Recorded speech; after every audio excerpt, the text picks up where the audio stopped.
प्रिय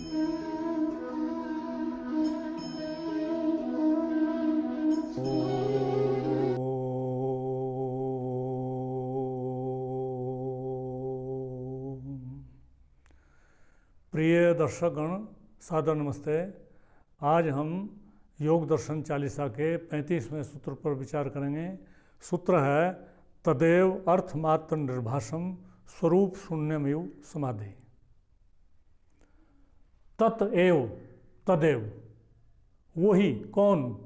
इससे पहले जो हमने सूत्र लिया है ध्यान का, वो ध्यान ही अर्थमात्र निर्भाषम। उस ध्यान में निरंतरता जितनी देर तक आती है उतनी देर तक ध्यान होता है, और बीच में टूट फूट आती रहती है, वो धारणा होती है। लेकिन इस ध्यान की स्थिति कोई अल्पकाल के लिए होती है। जब दीर्घ काल तक इसका अभ्यास हम कर लेते हैं और मिनटों मिनटों घंटों घंटों, महर्षि का कहते हैं कि वो घंटों घंटों समाधि में बैठे रहते थे, तो उनकी समाधि लग जाती थी।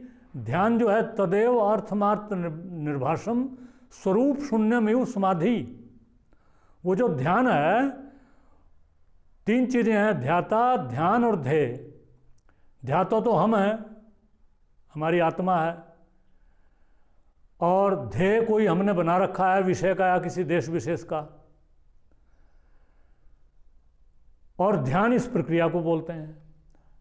जब ये त्रिपुटी बनी रहती है तो वो धारणा ध्यान की स्थिति होती है। और जब केवल ध्येय मात्र रह जाता है, स्वरूप शून्यमेव, आत्मा अपने स्वरूप को भी नहीं समझती, केवल ध्येय रूपी हो जाती है, अर्थमात्र निर्भाषम, उस स्थिति में समाधि होती है।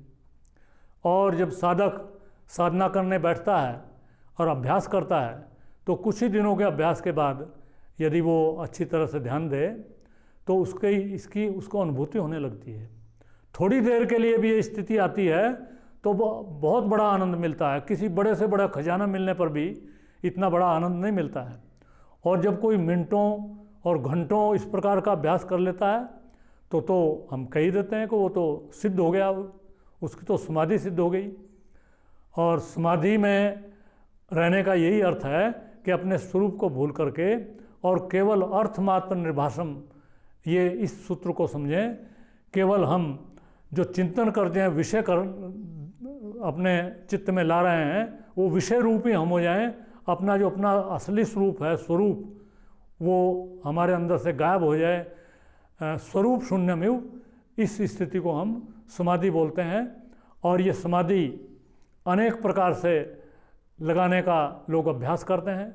कुछ लोग जो आर्य समाज में नहीं हैं, कुछ दूसरे लोग हैं, पौराणिक लोग हैं, वो जप करके और एक प्रकार से नाच कूद करके, राधे राधे करके, गीत गा करके, इस प्रकार से भी परमात्मा के स्वरूप में टिकने का प्रयास करते हैं। अनेक विधियां बताई हैं। महर्षि पतंजलि ने यहाँ पर जो स्थिति बताई है वो यही बताई है कि हम किसी प्रकार से किसी देश विशेष में या किसी विचार विशेष में या किसी विषय विशेष में आत्मा परमात्मा के अपने चित्त को लगाते हैं, और दीर्घ काल तक चित्त को वहाँ टिका करके, ठहरा करके स्वरूप शून्य वाली स्थिति में जब हम पहुँच जाते हैं तो उसको समाधि बोलते हैं। यही समाधि का अर्थ है। इति ओम शम नमस्ते जी।